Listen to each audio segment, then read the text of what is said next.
pakinggan natin. Mali your choice, sabi ni Megastar. Pasok. Nagbiro si megastar Sharon Cuneta kay Pangulong Bongbong Marcos na mali ang kanyang pagpili ng Vice President sa nagdaang 2022 elections. Patay. Kumanta si megastar sa isang event sa Foro de Intramuros sa Manila kung nasaan sina PBBM at First Lady Liza Araneta Marcos. Eto yan mga kababayan ha. Mga kababayan ko, eto yan. Sa akin, mga kababayan,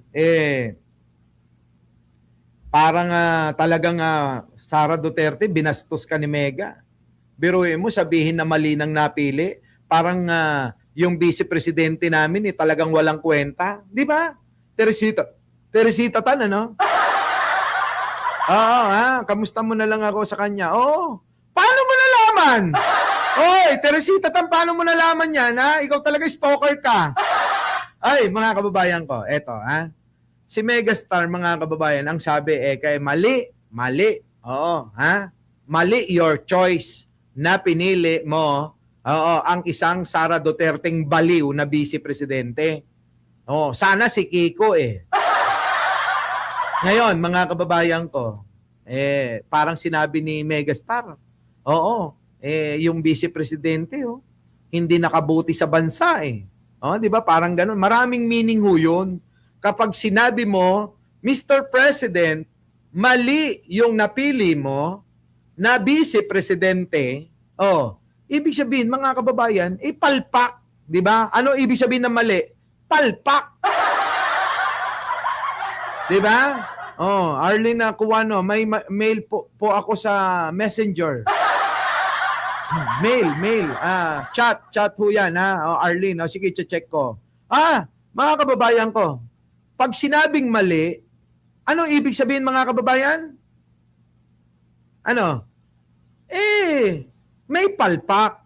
So, mali ang pagpili mo sa vice-presidente mo, dapat si Kiko. Di ba? Ngayon, pag sinabing mali, palpak talaga si Sara Duterte, ang ibig sabihin ni Megastar. At yun naman ang totoo, aayunan naman na marami yan. Di ba? Aayunan ng marami yan! Mga kababayan ko, aayunan ho ng marami yan. Sinabi na palpak talaga to si Sara Duterte. Mga kababayan ko, kita nyo naman pagsasalita pa lang, bihis, appearance, wala talaga mga kababayan, wala kayong maaasahan. Di ba? Wala Ibang klase.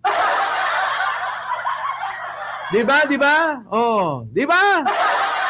Eto, mga kababayan ko, panoorin natin. Nagbiro si megastar Sharon Cuneta kay Pangulong Bongbong Marcos na mali ang kanyang pagpili ng Vice President sa nagdaang 2022 elections.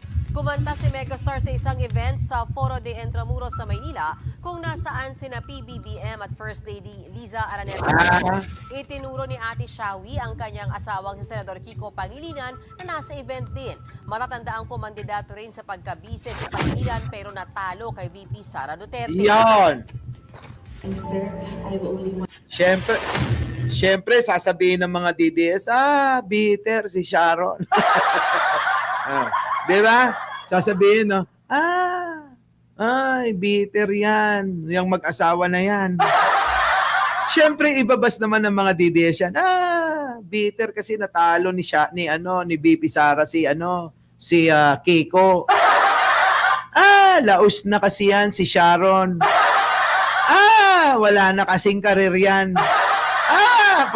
Mga ganun na mga banat ng mga DDS, di ba?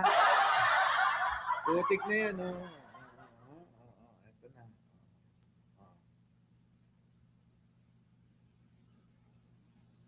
Wait. Wait lang. Ang dami kong trabaho nabibitin tuloy ako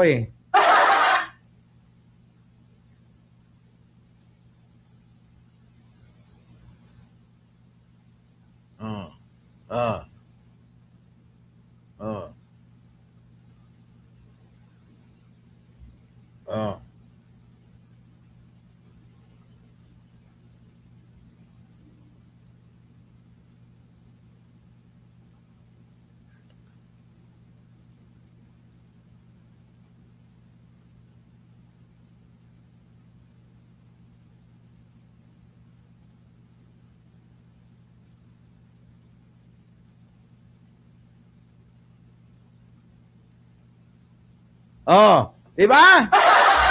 Eto na. Vice President never. My date tonight. Mali your choice, no? Sorry. Okay, let's move on. Oh. Ngayon, mga kababayan, marami na akong tatrabahuin. Ituloy natin ito mamaya, ha? Ituloy natin. Bibitinin ko kayo. Ay! Muli, mga kababayan. Oo, hanggang dito na lang at bye-bye po sa inyong lahat. Maraming salamat po.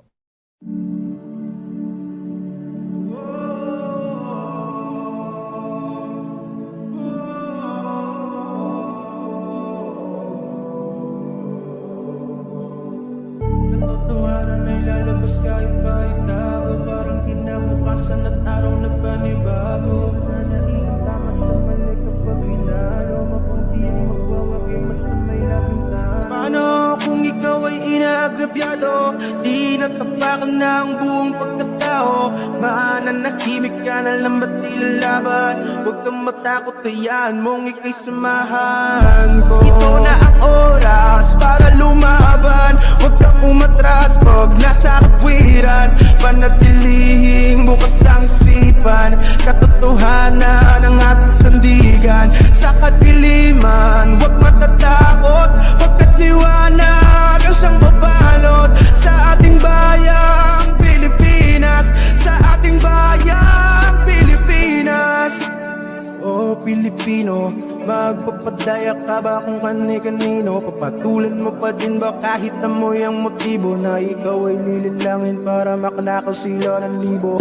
Di tayo pokpok kaya't wag magpagamit. Nakatutok man sa ulit at tilin ka sa langit. Kilayain na sa rurok pa ba ng mga balakid? Pagkat hanggang ngayon nagtatanong pa rin ako ng bakit kaya di pa rin nasusolusyonan mga problemang kinakaharap ng pamayanan. Sabi nila yung lahat nagkat, ngunit bakit yung iba wala ngang naipundar?